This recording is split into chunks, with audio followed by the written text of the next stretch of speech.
15টি তিথি নিয়ে যে পঞ্চদশ কলার কথা বলা হলো, ওগুলি হলো প্রজাপতি পুরুষের বৃত্ত বা সম্পত্তি। ষোড়শ কলাটি হলো তার আত্মা বা শরীর। বৃত্তের সঙ্গে বৃত্ত যুক্ত হতে হতে ষোড়শ কলায় এসে তিনি হন পরিপূর্ণ বৃত্তশালী। আবার একে একে এই বৃত্তের অপচয় যখন হয়, তখনই তার ক্ষয়। চক্রাকার দেহপিণ্ডের বৃত্তই নেমি, আর আত্মা নাভি। সংসারী মানুষের ক্ষেত্রেও গবাদি শস্যাদি যেমন বৃত্ত বা সম্পদ, আর দেহধারী যে পুরুষটি এইসব সম্পদশালী, তাকে বলে 16 কলায় পূর্ণ।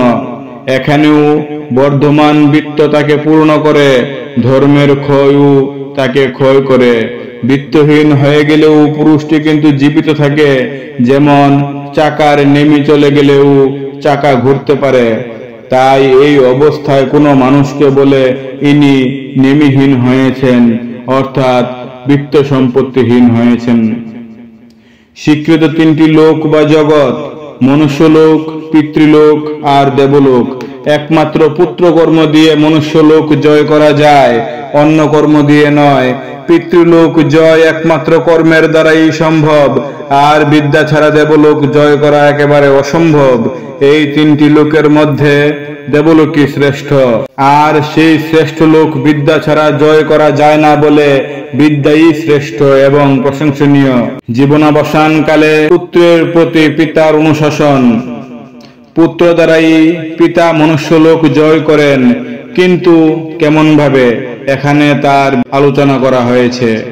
পিতার জীবনের শেষ দিন সমাগত, বাকি থেকে গেছে অনেক কর্তব্য কর্ম। পুত্রকে কাছে ডেকে তিনি বলেন, তুমি ব্রহ্ম, তুমি যজ্ঞ, তুমি লোক। পুত্র উত্তরে বলেন, আমি ব্রহ্ম, আমি যজ্ঞ, আমি লোক। ব্রহ্ম বলতে এখানে পঠিত অপঠিত, অধীত অনধীত বেদমন্ত্র। এখানে ব্রহ্ম শব্দ বলে বেদের সঙ্গে ব্রহ্মকে এক করা হলো।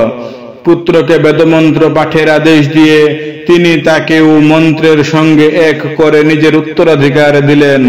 যজ্ঞ বলতে পিতার অনুষ্ঠিতব্য বা অনুষ্ঠিত হয়নি এইরকম যাবতীয় কর্ম।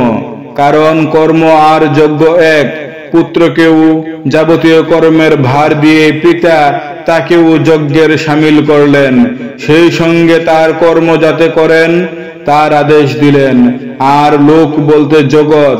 নিজের ধ্যান ধারণা তপস্যায় পিতা যে লোক জয় করেছেন, যে লোক জয় করতে তখনও পারেননি, সবকিছুর দায়িত্বভার অর্পণ করেন, সবকিছু সম্প্রতি অর্থাৎ সম্প্রদান করেন যথাযথ অনুশাসনের মাধ্যমে। মৃত্যুর আগে তিনি চিন্তা করেন, পুত্র এইসব কিছু করে তাকে এই লোক থেকে উদ্ধার করবেন। এই কারণে মৃত্যুর আগে পিতা পুত্রকে অনুশাসন করেন, উপদেশ দেন, যেহেতু পুত্রই হলো পিতার লোকজয়ের হেতু। জীবিতাবস্থায় পিতা যদি এমন কোনো কর্ম করে থাকেন যা ছিল ত্রুটিযুক্ত, যার ফলে মৃত্যুর পর তিনি দুর্দশাগ্রস্ত হয়ে পড়েছেন, পুত্র সেই ত্রুটি থেকে তাকে মুক্ত করেন, তার কর্মের ছিদ্র থেকে তাকে ত্রাণ করেন। তাই পুত্রের নাম পুত্র। মনুর মতে পুং নামক নরক থেকে ত্রাণ করে বলেই পুত্রের নাম পুত্র। পিতার অসমাপ্ত যাবতীয় কর্ম পুত্র পূর্ণ করে পুত্র নামে অভিহিত হন। কারণ মৃত্যুর পূর্বে পিতার উপদেশ বাক্য মনের সঙ্গে পুত্রের মধ্যে প্রবেশ করে, প্রকারান্তরে ইহলোক ত্যাগ করে তিনি প্রাণসমূহ নিয়ে পুত্র অনুপ্রবেশ করেন। এইভাবে পিতা পুত্র দ্বারা ইহলোকে প্রতিষ্ঠিত হন, মনুষ্যলোক লাভ করেন। বিদ্যা ও কর্ম দ্বারা দেবলোক এবং পিতৃলোক জয় কিন্তু এভাবে হয় না। অর্পণকারীর মধ্যেই তখন দৈবী বাক মন প্রাণ প্রবেশ করে। পৃথিবী আর অগ্নির মিথুনে জাত বাকি হলো দৈবী বাক। এই বাক প্রবেশ করেন দৈবী, কারণ বিশুদ্ধ। তাই এই বাক যা বলেন তাই হয়। দুলোক আর আদিত্যের মিথুনে জাত দৈবী মন প্রবেশ করেন, অনাবিল আনন্দ দেন, শোক পেতে দেন না, তাই দৈবী মন। জল আর চন্দ্রের মিথুনে যাত দৈবী প্রাণ প্রবেশ করেন তিনি সঞ্চারী বা অসঞ্চারী, অর্থাৎ জঙ্গমের মধ্যে সঞ্চরণশীল এবং স্থাবরের মধ্যে অসঞ্চরণশীল। যে কোনো অবস্থাতেই থাকুন না কেন, কোনো অবস্থাতেই ব্যথা পান না বা বিনষ্ট হন না। তিনি দৈব প্রাণ, ইনি আত্মা। এই তিন রকমের অন্নের ভুক্তা যিনি তা জানেন তিনি হন সবার আত্মা। প্রজাপতি যেমন সকলের পূজ্য, ইনি তেমনি সবার পূজ্য। প্রজারা অর্থাৎ জ্ঞান বুদ্ধিহীন সাধারণ মানুষ যে শোক করে তার দুঃখ তার সঙ্গেই থেকে যায়, আত্মাকে বা এই দৈবী প্রাণকে স্পর্শ করে না। দৈবী প্রাণ প্রবিষ্ট থাকার ফলে তিনি শুভফলই পান। দেবতাদের সঙ্গে যেমন পাপের সম্বন্ধ নাই, এইরকম জ্ঞানী পুরুষকেও তেমনি পাপ কলুষিত করতে পারে না। মানব দেহে বাক, চক্ষু, কান প্রভৃতি কর্মেন্দ্রিয় আপন আপন কর্ম করে গেলেও এক এক সময় নেমে আসে অবসাদ।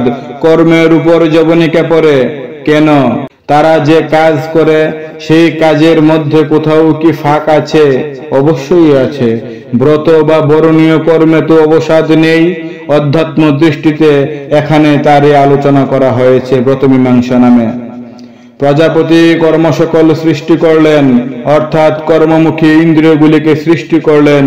সৃষ্টি হওয়া মাত্রই তারা পরস্পরকে স্পর্ধা দেখিয়ে কর্মমুখর হয়ে উঠল। শুরু হলো রেষারেষি। বাগেন্দ্রিয় বলল আমি কথা বলবো, চক্ষু বলল আমি দেখব, কান বলল আমি শুনব। অপর ইন্দ্রিয় যারা ছিল তারাও নিজের নিজের স্বভাব অনুযায়ী কাজের সংকল্প নিল। সবাই যখন রেষারেষিতে মত্ত, তখন মৃত্যু শ্রমের রূপ ধরে এসে এদের সঙ্গে এমন ভাবে মিশে গেল যে কেউ বুঝতেও পারল না। শুধু মিশল না, সুকৌশলে মৃত্যু তাদের বশু করে ফেলল। এই সুযোগে সে তাদের কাজে বাধা দিতে লাগল। এইভাবে গর্ব ভরে কাজ করে যাওয়া তাদের আর সম্ভব হলো না। মাঝে মাঝেই যেন অবসন্ন হয়ে পড়তে লাগলো। সেই থেকে আজু বাগেন্দ্রিয় থেকে শুরু করে সবাই মাঝে মাঝেই শ্রান্ত হয়ে পড়ে, কিন্তু শ্রমরূপী মৃত্যু আয়ত্ত করতে পারল না মহান প্রাণ বা মুখ্য প্রাণকে। যে কারণে মুখ্য প্রাণের কাজে কোনো শ্রান্তি বা ক্লান্তি নেই, কোন রকম অবসাদও নেই। ইন্দ্রিয়রা তা দেখে প্রথমে মুখ্য প্রাণকে জানার জন্য মনে সংকল্প নিল, তারপর বলাবলি করলো নিজেদের মধ্যে আমাদের এই মিথ্যা রেষারেষি, আমাদের মধ্যে কেউই শ্রেষ্ঠ নই, শ্রেষ্ঠ হলেন ওই মুখ্য প্রাণ। দেখো উনি কাজ করুন বা না করুন কোনো কিছুতেই শ্রান্ত হন না। এসো আমরা সকলে উর রূপ ধরি। এই বলে তারা সবাই প্রাণের রূপ ধরল। এই কারণে এরা প্রাণ নামেই পরিচিত হলো। এরাও হলো প্রাণের শামিল। সমস্ত ইন্দ্রিয়ই প্রাণ স্বরূপ। এই তত্ত্ব যিনি জানেন তিনি যে কুলেই জন্মগ্রহণ করুন না কেন সেই কুল তারই নামে পরিচিত হয়।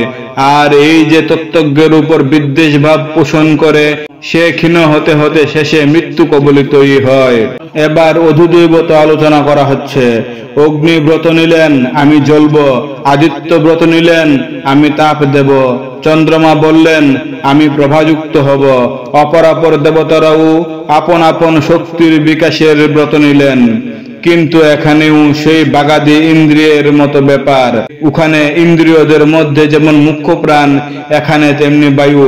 অগ্নি মাঝে মাঝে নিভে যায়, সূর্য অস্ত যায়, চাঁদের প্রভা ক্ষীণ হয়, কিন্তু বায়ু সকলেই ম্লান হয়ে যায়, কিন্তু বায়ু কখনো ক্ষীণ হন না, ম্লান হন না, অস্তও যান না। বায়ু অস্তহীন দেবতা। এই বিষয়ে একটি শ্লোক আছে। এই যে সূর্য আকাশে প্রকাশিত হন আবার অস্ত যান, ইনি কোথা থেকেই বা উঠেন, কার মধ্যেই বা অস্ত যান?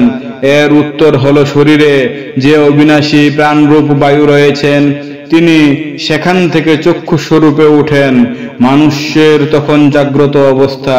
আবার মানুষ যখন নিদ্রা যায় সূর্য দেবতা তার উৎপত্তি স্থলেই অস্ত যান।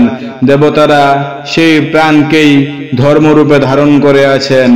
এখন যেমন এই ব্রত পালন করছেন আগামীকালও তাই করবেন, আবার ভবিষ্যতেও সেই এক ব্রত আচরণ করে চলবেন। সুতরাং একমাত্র এই ব্রতই আচরণীয়। এতে নিজেকে স্থির রেখে প্রাণ এবং অপান ক্রিয়া করে যেতে হবে। মনে রাখতে হবে, যদি এই কর্ম থেকে আমি বিচ্যুত হই তাহলে পাপ রূপে মৃত্যু আমাকে গ্রাস করবে, আমি অবসন্ন হয়ে পড়ব। নিষ্ঠার সঙ্গে এই প্রাণব্রত গ্রহণ করলে শেষ না হওয়া পর্যন্ত তা থেকে বিচ্যুত হবে না। যে পুরুষ এইভাবে প্রাণব্রত গ্রহণ করে সে প্রাণ দেবতার সাযুজ্য ও সালোক্য লাভ করে, অর্থাৎ সেই দেবতার সঙ্গে এক হয়ে একই লোকের অধিবাসী হতে পারে। ভিডিওটি কেমন লেগেছে আপনাদের মতামত কমেন্টে জানাবেন। যদি এই ভিডিও থেকে আপনারা কিছু নতুন জানতে ও শিখতে পেয়ে থাকেন অথবা ভিডিওটি ভালো লেগে থাকে তাহলে প্লিজ ভিডিওটি একটি লাইক করে নিজের ফ্রেন্ড ও ফ্যামিলিতে শেয়ার করেন।